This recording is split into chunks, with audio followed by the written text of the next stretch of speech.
Zethara's four eyes still twitched when he thought about that day. The day everything changed. The day his people learned they had made the biggest mistake in galactic history. He was young then, barely past his second molting, working as a junior analyst in the Valkorian Intelligence Division. The massive space station orbited the sixth planet of the Turval system, a gleaming monument to Valkorian power that had stood for 300 years.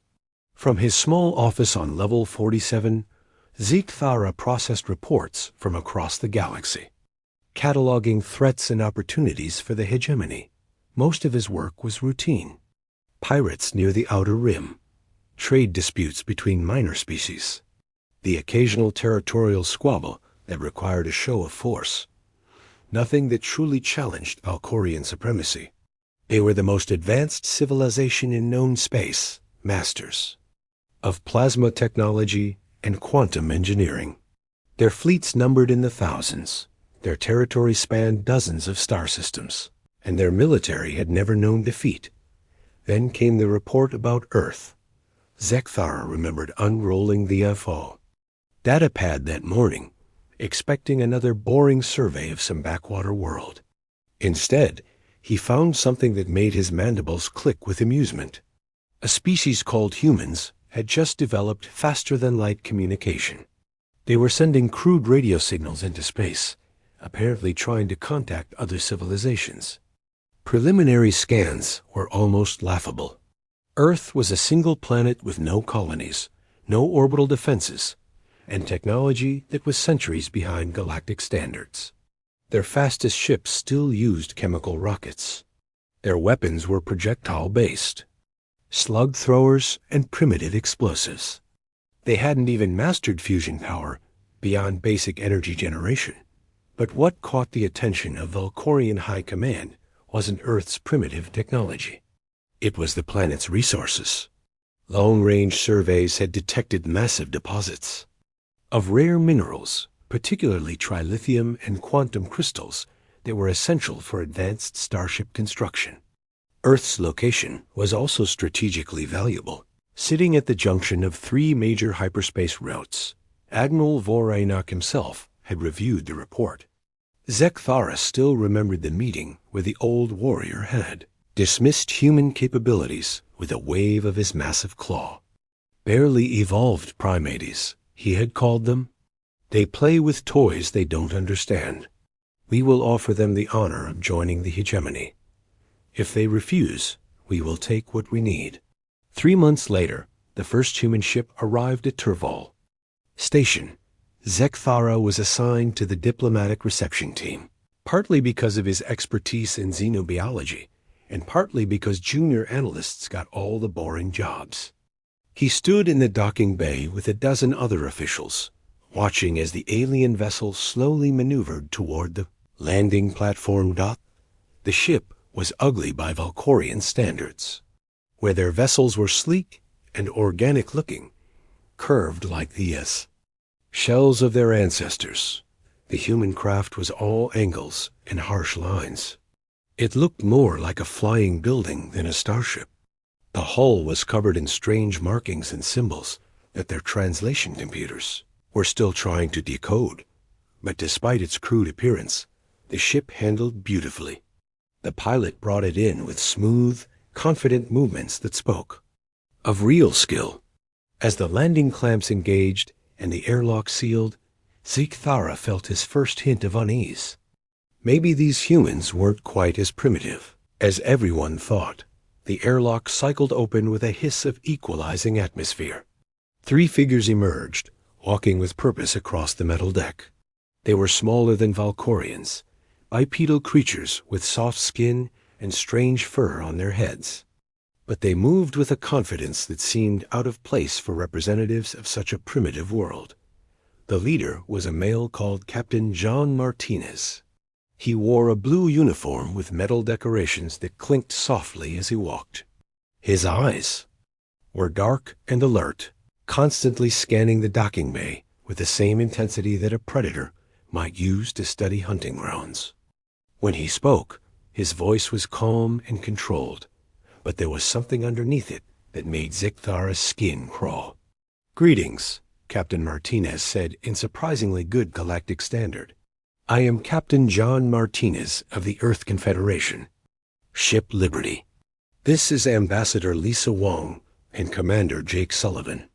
We come in peace, seeking friendship and trade between our peoples." Ambassador Wong stepped forward with a diplomatic smile. She was smaller than the captain, with black hair and intelligent eyes that seemed to take in everything at once.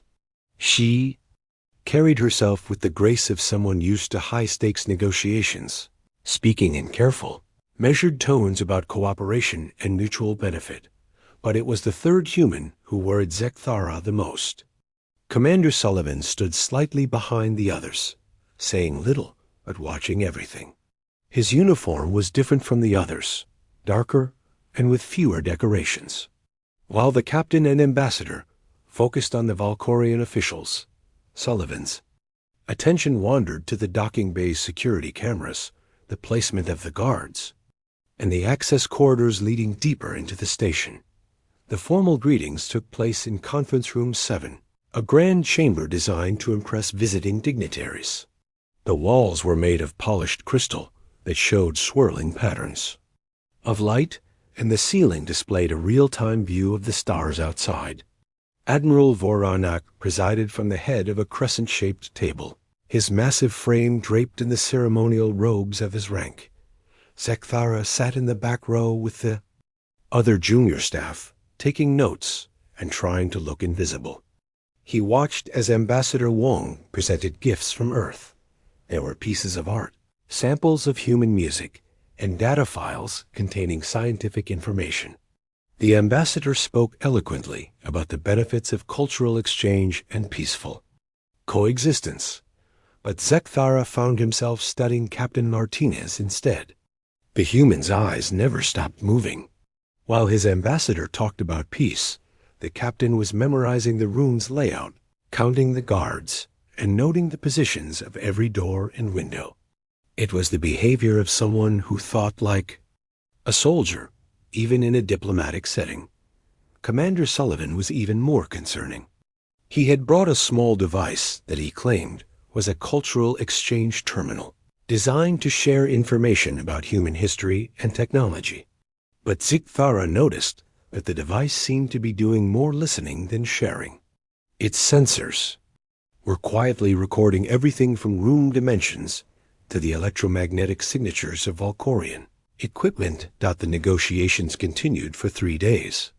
The humans were polite, patient, and surprisingly well-informed about galactic politics.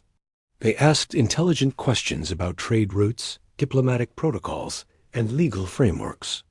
Ambassador Wong seemed genuinely interested in establishing peaceful relations between Earth and the hegemony, but there were little things that bothered Zethara. The way Captain Martinez always positioned himself near an exit. How Commander Sullivan's questions often focused on military topics, disguised as innocent curiosity about Valkorian history. The fact that all 3 humans carried small communication devices that they used to send regular reports back to their ship. On the final day, Admiral Voran made his offer. The Valkorian hegemony would be pleased to welcome Earth as a protectorate. World. Humans would be granted limited self-governance in exchange for mining rights and strategic cooperation. It was a generous offer by galactic standards, the same deal offered to dozens of other primitive species. Ambassador Wong listened politely, asked for time to consult with her government, and promised a response within 6 months. The humans departed with the same quiet confidence they had shown upon arrival, leaving behind their gifts and taking with them detailed records of everything they had seen and heard. As their ship disappeared into hyperspace, Zethara felt an odd sense of relief. There had been something unsettling about the human delegation, something that didn't match their reputation as a primitive species. But they were gone now, and life on Turval Station returned to normal. 6 months later, Earth's response arrived. It was polite but firm. Humanity declined the hegemony's offer of protection, preferring to remain independent. They thanked the Valkorians for their hospitality and hoped that peaceful relations could continue despite this disagreement. Admiral Voran was not pleased. Within a week, the Valkorian High Command had voted to claim Earth by force. After all, what could one primitive planet do against the most powerful military in the galaxy? Zethara would spend the next 3 years learning exactly what humans could do when they were threatened. And he would never forget the lesson. Zethara still felt sick when he remembered the day the war began. He had been promoted to senior analyst after correctly predicting the outcome of 3 minor conflicts in the Outer Rim. His new office had a better view of space and access to classified intelligence reports. He thought he understood how wars worked. The Valkorian hegemony declared war on Earth on a Tuesday morning. Admiral Voran made the announcement from the bridge of his flagship, the crushing victory. The message was broadcast across all frequencies, both as a warning to humanity and as a demonstration to other species who might consider defying Valkorian authority. The primitive world known as Earth has rejected our generous offer of protection. Admiral Voran announced, his voice heavy with authority. They have chosen isolation over cooperation, ignorance over wisdom. We will now claim what is rightfully ours by force. This action will serve as a lesson to all who would dare oppose the natural order of galactic civilization. Zethara watched. The announcement from the intelligence center, surrounded by dozens of other analysts and officers. Everyone seemed confident about the outcome. Earth had no orbital defenses, no fleet worth mentioning, and technology that was centuries behind. Galactic standards. The betting pools gave the war 3 weeks at most, but the human response changed. Everything. Instead of panic or desperate diplomatic messages, Earth's first action was to recall every human ship in known space. Merchant vessels, research ships, and the few military craft they possessed all began racing back toward their home system. At the same time, every human colony and outpost went silent, cutting all communication with the outside galaxy. They are preparing to surrender, suggested Commander Valtar, one of the senior intelligence officers. No doubt they are gathering their leadership to negotiate terms. Zethara wasn't so sure. He had been studying the reports from human space, trying to understand what was happening behind the communication blackout. The few long-range sensors that could penetrate human territory were picking up massive energy signatures and industrial activity on a scale that seemed impossible for such a primitive civilization. 3 weeks after the war declaration, the first Valkorian scout ships reached the outer edge of the Sol system. What they found defied every expectation. The asteroid belt between Mars and Jupiter had been turned into a fortress. Every significant rock now bristled with weapons platforms, shield, generators, and sensor arrays. The construction was crude by Valkorian standards, but there was so much of it. Thousands of defensive positions, all connected by a network of supply tunnels and communication lines. The gas giant Jupiter itself had become a shipyard. Orbital platforms surrounded the planet like metal moons, each one launching newly constructed vessels at an impossible rate. The ships were angular and ugly, built for function rather than beauty, but they were being produced faster than anything in Valkorian experience. Commander Helen Brooks was apparently in charge of the outer system. Defenses. Intelligence reports described her as a former transport pilot who had been promoted to military command when the war began. She broadcasted a simple message to the approaching Valkorian scouts. Turn around and go home. This is your only warning. Admiral Voran laughed when he heard the transmission. A single primitive world threatening the greatest fleet in galactic history seemed like a joke. He ordered his advance forces to sweep aside the human defenses and proceed toward Earth. The Battle of Europa changed everything. Europa was one of Jupiter's moons, now converted into a massive military base. The Valkorian attack began at dawn. Ship time, with a standard bombardment designed to soften defensive positions. Plasma cannons and particle beams lanced out from the fleet, striking what appeared to be the main command center, but the humans had learned about Valkorian tactics. During their diplomatic visit 6 months earlier, Commander Sullivan's cultural exchange device had recorded everything from weapon signatures to tactical doctrines. When the bombardment ended and the Valkorian assault ships moved in, they found only empty bunkers and automated decoys. Real defense came from unexpected directions. Human ships emerged from behind asteroids, from the shadow of Jupiter's other moons, and even from inside the gas giant's atmosphere itself. They attacked in small groups, hitting the Valkorian formation from multiple angles before disappearing back into cover. Captain Ben Carter commanded one of the human vessels, a ship called Terras Wrath. It was smaller than any Valkorian destroyer, armed with primitive kinetic weapons and simple missile systems. But Carter used it like a surgeon's blade, striking at weak points in the enemy formation before vanishing into the asteroid field. The Valkorian fleet found itself fighting an enemy that refused to engage in proper naval combat. Instead of lining up for a traditional battle, the humans darted in and out of cover like insects, stinging repeatedly before retreating. Their weapons were weaker than Valkorian plasma cannons, but they seemed to know exactly where to hit for maximum damage. General Carl Wright coordinated the overall defense from a hidden command center deep inside Europa. Intelligence intercepts revealed that he had been a logistics officer before the war, responsible for managing supply chains for human merchant fleets. Now he was using those same skills to coordinate a defensive network that stretched across the entire solar system. But the most shocking discovery came when Valkorian forces captured a damaged human ship. The technology inside was unlike anything they had expected. The computers were more advanced than initial scans had suggested, using quantum processing systems that rivaled Valkorian designs. The weapons, while simpler in concept, had been refined to incredible efficiency. Most disturbing was the evidence of rapid technological advancement. Components in the captured ship showed clear signs of being reverse-engineered from Valkorian technology.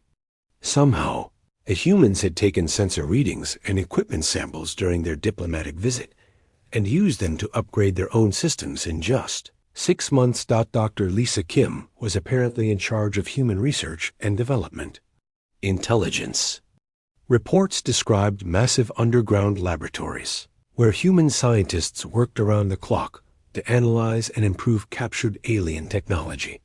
They were not just copying Valkorian designs, but finding ways to make them better, cheaper, and easier to produce. The siege of Europa lasted for 6 days. Admiral Voran threw wave after wave of ships at the human defenses, expecting each assault to break through. But the humans had prepared for exactly this kind of attack. Every approach was covered by overlapping fields of fire. Every weakness was protected by hidden gun emplacements. On the 7th day, Captain Carter made his final transmission. Terras Wrath had been crippled by plasma fire, its engines failing and life support systems damaged beyond repair. Rather than surrender, Carter aimed his dying ship at the Valkorian flagship and pushed the engines to overload. "Every inch you take will cost you blood," he said, his voice calm despite the chaos around him. "Every step toward Earth will be your last. We will make you pay for every meter of space, every drop of fuel, every moment you spend in our system. This is just the beginning." Terras Wrath struck the crushing Victory shields at maximum velocity. The impact didn't destroy the flagship, but it sent a message that resonated through both fleets. The humans were not going to surrender. They were not going to negotiate. They were going to fight with everything they had, no matter the cost. Admiral Voran ordered a tactical withdrawal to regroup and plan a new assault. As his battered fleet pulled back to the edge of the solar system, long-range sensors detected more human ships approaching from deeper in their territory. vessels that were larger and more advanced than anything they had faced at Europa.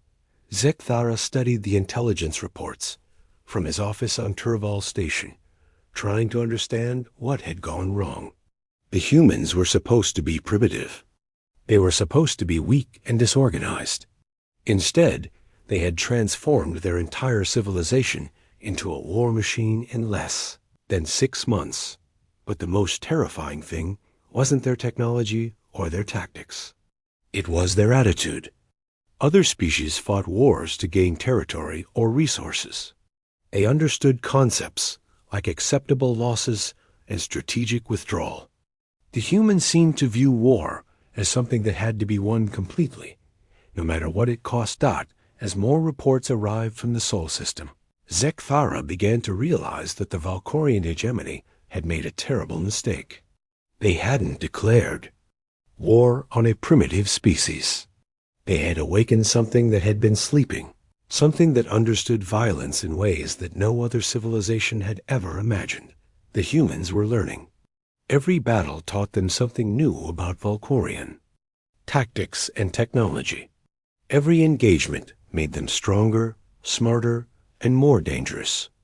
And they seemed to have an endless capacity for adaptation and improvement. Admiral Voran was already requesting reinforcements, calling for the largest fleet in Valkorian history to crush human resistance once and for all. But Zethara had a growing suspicion that more ships would not be enough. The humans had shown they could turn any disadvantage into a weapon, any weakness into a strength. The war was just beginning, and already it was unlike anything the galaxy had ever seen. Zethara's promotion to senior intelligence analyst came with access to classified reports that made his sleep cycles restless. The war had been going on for 18 months, and nothing was happening the way the Valkorian High Command had predicted. What should have been a quick conquest had turned into a nightmare that was spreading across multiple star systems. The humans had done something that no other species in galactic history had ever attempted. They refused to fight the kind of war that everyone expected. Instead of meeting Valkorian fleets in open battle, they had developed what their military called asymmetric warfare doctrine. It was a concept that made no sense to traditional military thinking. General Patricia Hayes led the Human Strategic Planning Division from a hidden base somewhere in the asteroid belt. Intelligence reports described her as a former university professor who had studied ancient Earth military history. Now she was applying lessons from primitive human conflicts to modern space warfare with terrifying effectiveness. The first major example came at the Battle of Proxima Station. The Valkorian Third Fleet had captured the human outpost after a brief siege, expecting to use it as a forward base for operations deeper into human space. Admiral Kethfor established his headquarters in the station's command center and began planning the next phase of the offensive. 3 days later, the station exploded. The humans had rigged every critical system with hidden explosives before evacuating, but they had done more than just plant bombs. They had studied Valkorian occupation procedures during previous conflicts and predicted exactly how the invading forces would use the captured facility. The explosions were timed to cause maximum damage when the station was fully operational and crowded with enemy personnel. Admiral Kethfor and most of his senior staff died in the blast. The Third Fleet lost its command structure and had to withdraw to regroup. But the psychological impact was even worse than the tactical loss. Valkorian forces began to distrust every captured facility, every piece of human equipment, every system they thought they had secured. Colonel Nick Foster commanded the human special operations forces that carried out these deep strike missions. He had been a mining engineer before the war, familiar with explosives and underground construction. Now he led teams of specialists who could infiltrate enemy positions, plant charges in precisely calculated locations, and disappear before anyone knew they had been there. Doc Major Amy Chun served as Foster's second-in-command. coordinating intelligence gathering and target selection. She had studied Valkorian military doctrine during her time as a cultural attaché, learning their procedures and protocols. That knowledge now allowed her teams to predict enemy movements and strike at the most vulnerable moments. The Valkorian military had never faced an enemy that operated this way. Their traditional tactics assumed that conquered territory stayed conquered, that destroyed enemy forces stayed destroyed, that supply lines were safe once they were established. The humans ignored all of these assumptions. Lieutenant Commander Steve Johnson pioneered what became known as kinetic bombardment, using simple iron rods accelerated to incredible speeds. The concept was brutally simple. Take a dense metal projectile, accelerate it to a significant fraction of light speed, and let physics do the rest. The impact energy was equivalent to nuclear weapons, but the ammunition required no exotic materials or complex manufacturing. The first kinetic strike hit a Valkorian supply depot in the Kepler system. The depot was supposed to be safely behind the front lines, protected by patrol ships and defensive satellites. But Johnson's projectiles came in dark and silent, invisible to sensors until the moment of impact. The explosion was visible from orbit, and the shockwave shattered windows on the nearby space station. Dr. Rachel Kim led the development of adaptive, artificial intelligence systems that allowed human ships to operate in environments where Valkorian vessels couldn't function. Dense asteroid fields, ionized nebulae, and the turbulent space around pulsars became hiding places where human forces could strike without warning and vanish without a trace. But what truly frustrated Valkorian commanders was the human approach to technology and tactics. Other civilizations had thousands of years of military tradition that created rigid doctrines and established procedures. Humans had been in space for less than a century, which meant they had no preconceptions about what was possible or impossible in space warfare. When Valkorian ships proved superior in direct combat, humans built faster and more maneuverable vessels that avoided direct combat entirely. When enemy sensors could track conventional drives, humans developed new propulsion systems that left different energy signatures. When traditional weapons failed to penetrate Valkorian armor, humans created entirely new types of ammunition. Zethara. Read reports of human engineers who could redesign a ship's systems in hours. Human pilots who could navigate through impossible terrain. Human scientists who could solve problems that had stumped galactic civilization for centuries. It was as if the pressure of warfare had accelerated human development beyond all reasonable limits. The breaking point came when Admiral Tom Nelson assumed command of the newly formed human deep strike fleet. Nelson had been a cargo ship captain before the war, familiar with the commercial shipping lanes that connected different star systems. Now he used that knowledge to plan raids that struck at the very heart of Valkorian territory. The raid on the Voran industrial complex was a masterpiece of planning and execution.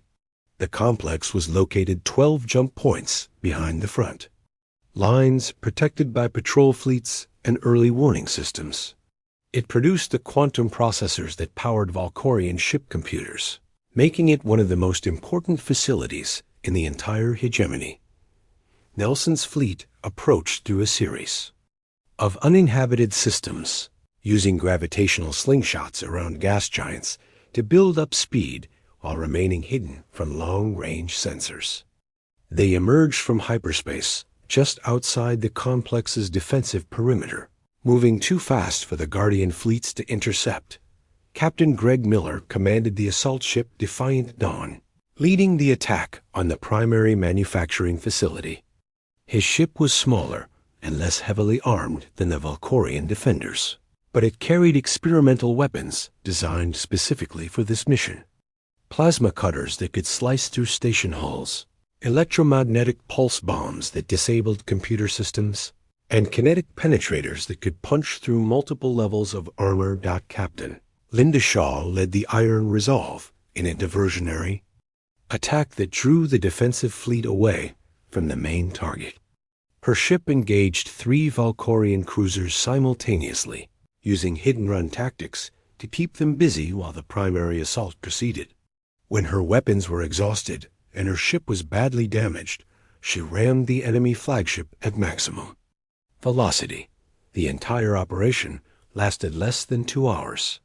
When it was over, the Voran Complex was a burning ruin, its production capacity destroyed for years to come. The economic impact rippled through the entire Valkorian war machine, forcing them to ration quantum processors and delay the construction of new ships.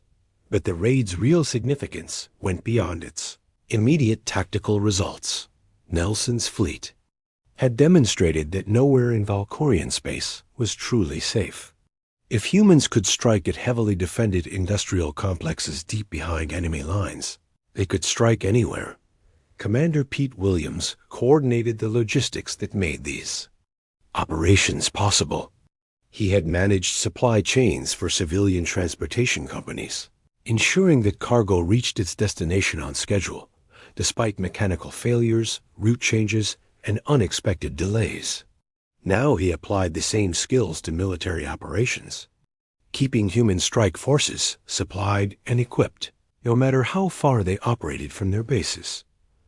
The psychological warfare was just as important as the physical destruction. Valkorian forces began to see human saboteurs everywhere. Every system malfunction might be the result of human interference. Every equipment failure could be evidence of hidden infiltration.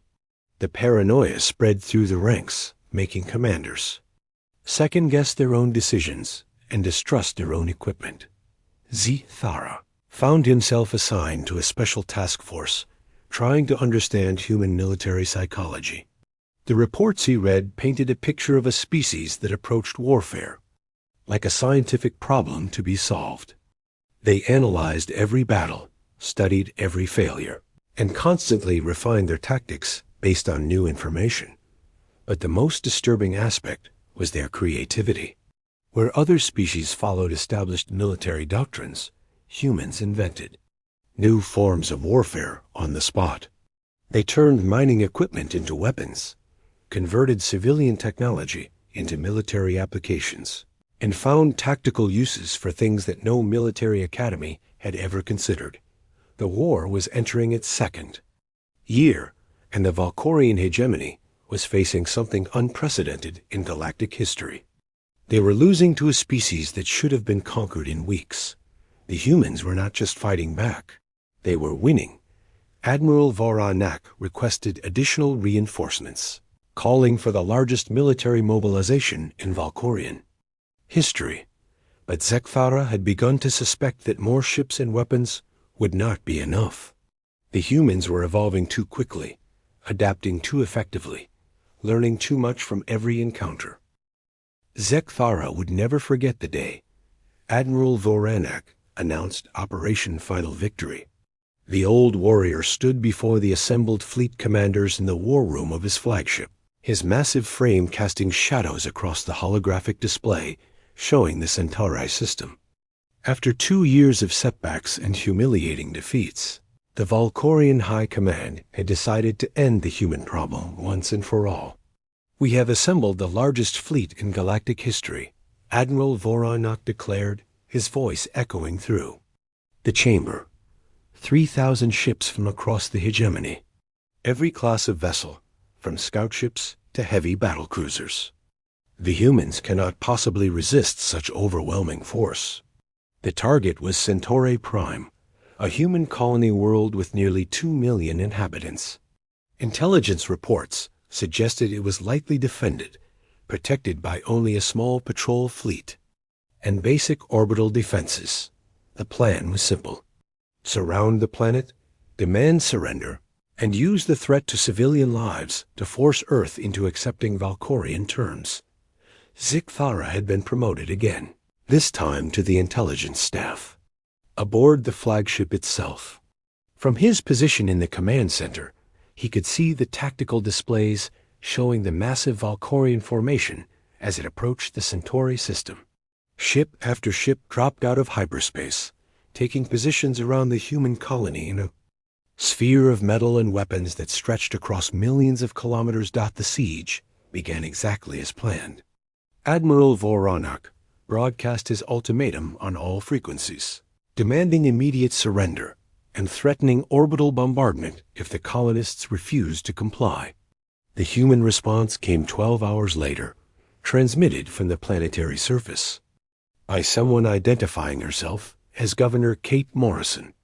"We have received your demands," Governor Morrison said, her voice calm despite the impossible odds she faced. "The people of Centauri Prime vote to remain free. We will not surrender our world to foreign occupation. Do what you think you must."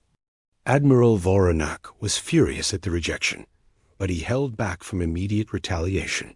Destroying the colony would eliminate potential hostages and might provoke an even stronger response from Earth. Instead, he ordered the fleet to begin a systematic blockade, cutting off all supply lines and communications while preparing for a ground invasion. That was when Admiral Karen Wright arrived with the human relief fleet. The first sign of trouble came from the sensor operators on the outer perimeter. Long-range scanners detected hyperspace distortions at the edge of the system, indicating the approach of multiple vessels. The readings were confusing at first, showing energy signatures that didn't match any known human ship designs. Admiral Wright's fleet emerged from hyperspace in perfect formation, but something was wrong with their approach vector. Instead of heading directly toward the besieging forces, they took up positions near the system's asteroid belt and gas giant. Their ships were larger than previous human vessels, sleek and angular designs that looked more advanced than anything intelligence reports had predicted. The human admiral requested a communication channel, and her image appeared on the main display screen. Wright was an older woman with gray hair and sharp eyes that seemed to look right through the camera. When she spoke, her voice carried the authority of someone who had made difficult decisions and lived with the consequences. "Admiral Voranek," she said, using perfect galactic standard. "I am Admiral Karen Wright of the Terran Defense Force. You have 48 hours to withdraw your forces from this system. This is your only warning." The audacity of the statement drew laughter from several Valkorian officers. A human fleet numbering perhaps 300 ships was challenging a force 10 times larger. Admiral Voranak himself seemed amused by what he considered a pathetic bluff. "Admiral Wright," he replied with condescending politeness, "you are outnumbered 10 to 1. Your ships are primitive compared to Valkorian technology. I suggest you surrender now and spare your crews unnecessary suffering." Wright's expression didn't change. "You have 47 hours and 58 minutes, she said, "and cut the transmission." What happened next became known in galactic military circles as Operation Pyrrhic Victory, though it would be years before anyone understood the true meaning of that name. The human ships began moving through the system in seemingly random patterns, conducting what appeared to be reconnaissance sweeps of the asteroid belt and gas giant. Valkorian sensors tracked their movements, noting that they seemed to be scanning for something specific, but finding no obvious military purpose in their activities. Greg Miller commanded the human ship Defiant Dawn, which had been refitted since its last engagement with Valkorian forces. Intelligence intercepts revealed that Miller was coordinating with ground teams on Centauri Prime, though the nature of their communications remained encrypted and unreadable.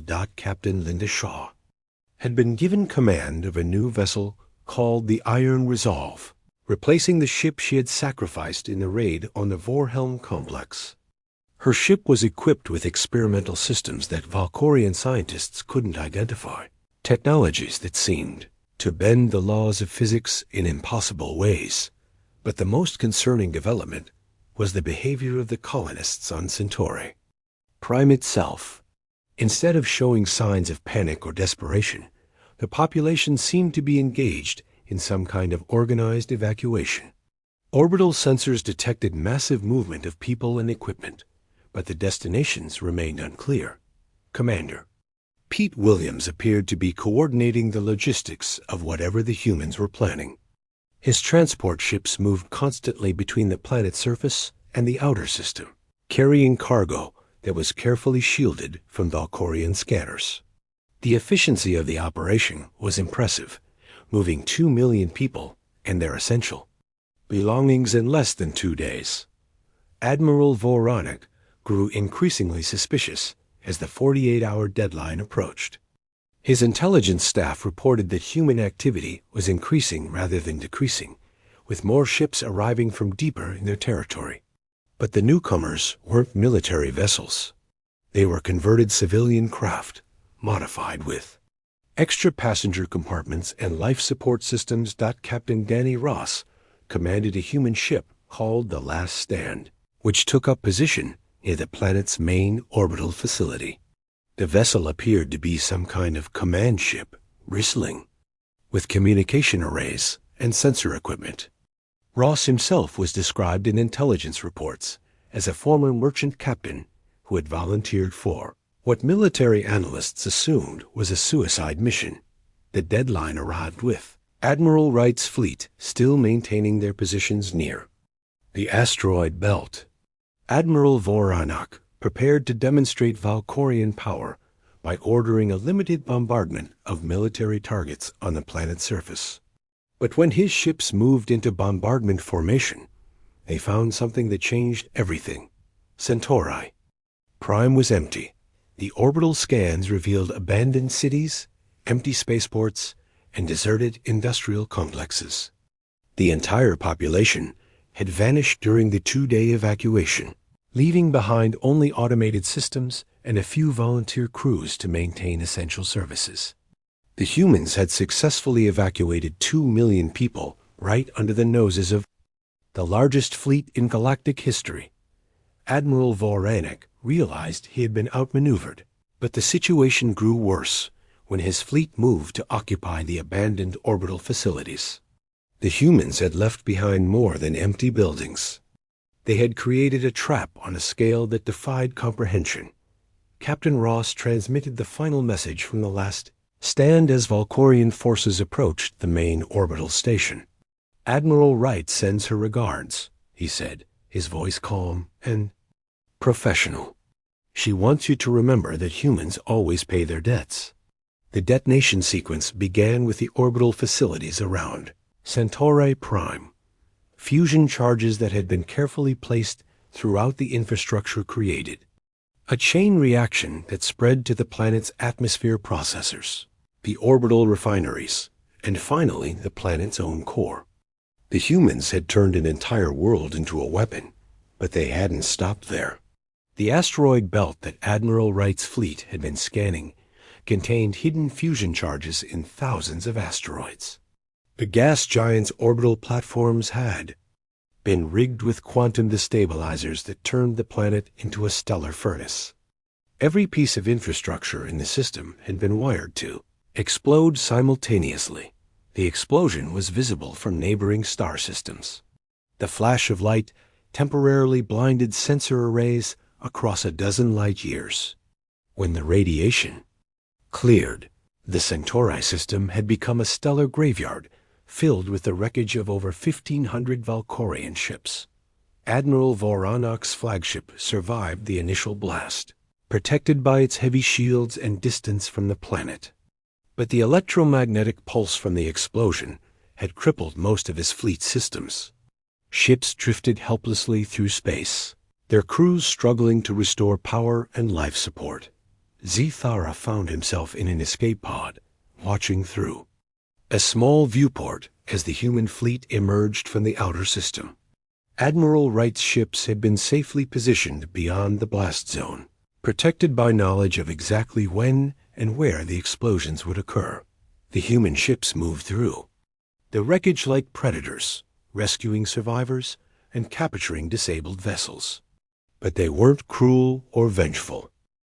Zethara spent 3 months as a prisoner aboard the human ship, Mercy's Light, before he truly understood what humanity had become.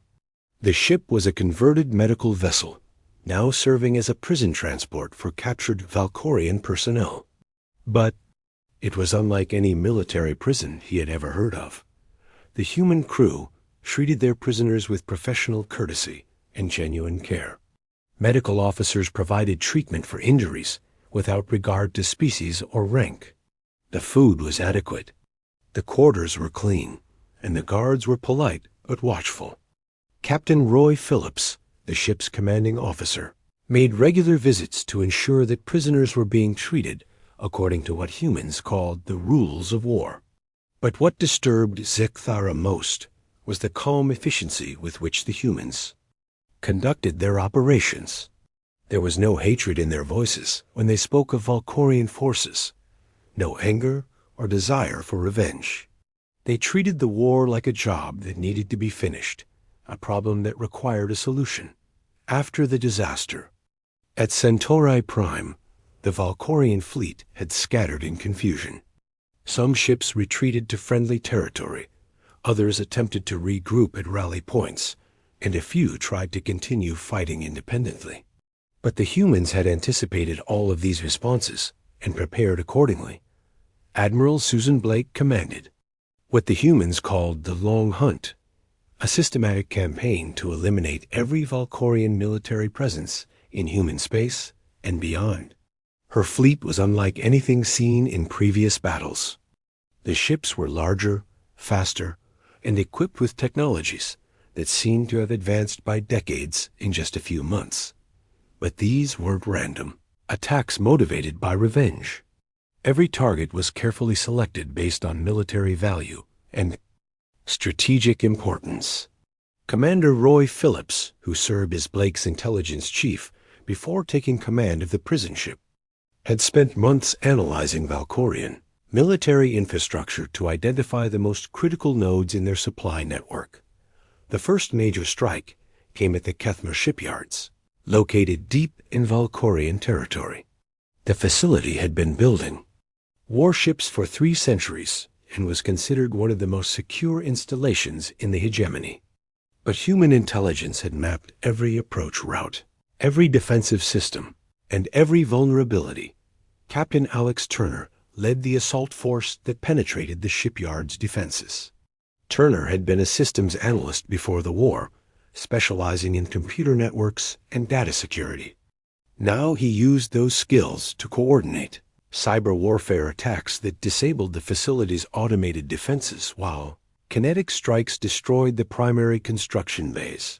The entire operation lasted less than 4 hours. When it was over, the Kethmer shipyards were a burning ruin, their production capacity eliminated for years to come. But the humans had taken care to evacuate civilian workers before the attack, demonstrating a level of precision and restraint that surprised Valkorian military observers. Similar strikes followed across Valkorian space. Supply depots, communication, relays, and military bases were hit with surgical precision, while civilian targets remained untouched. The message was clear. Humanity was not interested in conquest or genocide. They wanted to eliminate the Valkorian military's ability to threaten Earth and its colonies. Zethara learned about these operations from the human guards on his prison ship. They spoke openly about their military's progress, showing none of the secrecy that would be expected in a Valkorian facility. When he asked why they were so willing to share information, Captain Phillips gave him an answer that still haunted his dreams. "Because it doesn't matter if you know," Phillips said with quiet confidence. "Even if you escaped and warned your people, there's nothing they could do to stop us. We've studied your military for 3 years. We know how you think, how you fight, how you make decisions. You have no secrets from us anymore." The truth of that statement became clear as the long hunt continued. Human forces seemed to anticipate every Valkorian countermove, every attempt at regrouping, every effort to establish new defensive positions. It was as if they could read the minds of enemy commanders and predict their actions days in advance. Dr. Jennifer Hayes led the Human Intelligence Analysis Division that made this level of prediction possible. She had been a behavioral psychologist before the war, studying decision-making processes and group dynamics. Now she applied those same techniques to military strategy, creating psychological profiles of enemy commanders that allowed human forces to predict their likely responses to any situation. The turning point came when the humans demonstrated their intelligence-gathering capabilities in the most dramatic way possible. Admiral Claire Johnson, commanding the human flagship Indomitable, will broadcast a message on all frequencies throughout Valkorian space. The transmission contained detailed information about every military installation, government facility, and strategic resource in the entire hegemony. Zethara watched the broadcast from the common area of his prison ship, surrounded by hundreds of other captured officers. The humans had provided accurate locations, defensive capabilities, personnel numbers, and command structures for installations that were supposed to be top secret. Some of the information was more current than what many Valkorian commanders had in their own files. "We know where you are," Admiral Johnson said, her voice calm and professional. "We know what you have, who commands it, and how you plan to use it. We know your supply routes, your communication codes, and your emergency procedures. We have been watching you, learning from you, and preparing for every possible scenario." The psychological impact was devastating. Valkorian forces throughout the galaxy realized that their enemy possessed complete intelligence about their operations. Every base was compromised, every secret was known, every plan was anticipated. The humans had achieved total information superiority. But Admiral Johnson's message contained more than just a demonstration of intelligence capabilities. It also included terms for ending the war. The conditions were surprisingly reasonable. Humanity demanded a formal ceasefire, recognition of their territorial sovereignty, and a commitment that Valkorian forces would never again threaten human space or any of humanity's allies. There were no demands for tribute, no requirements for territorial concessions, no insistence on cultural changes or political reforms.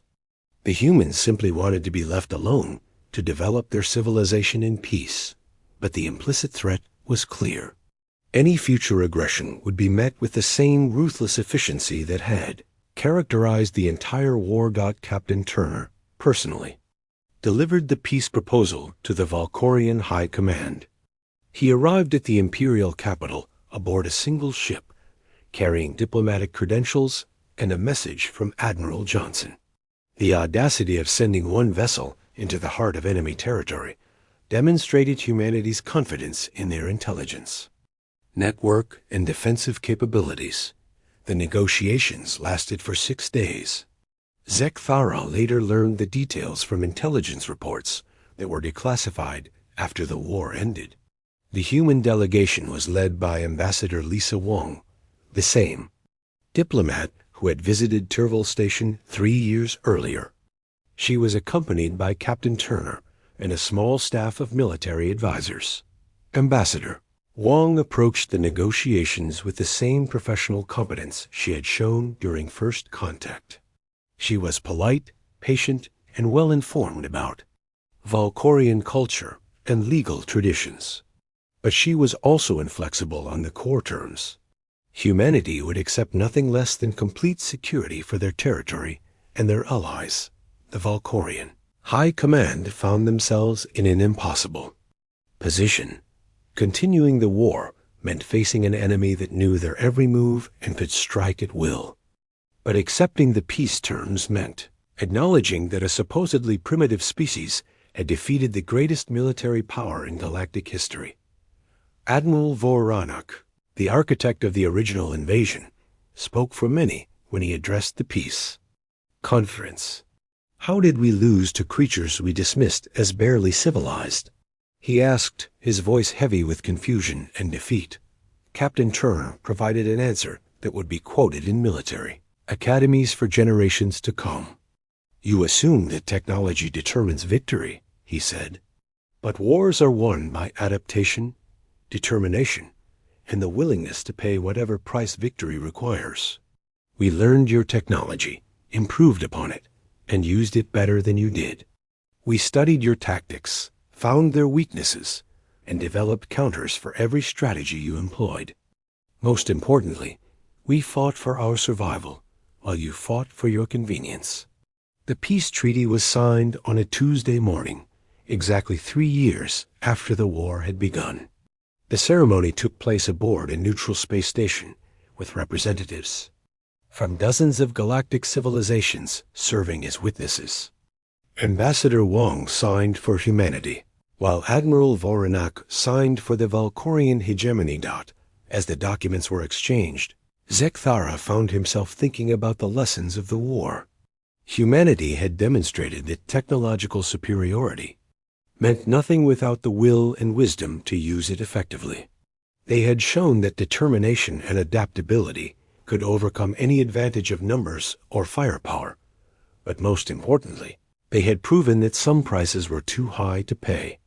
For conquest, the humans had been willing to sacrifice entire worlds rather than surrender their freedom.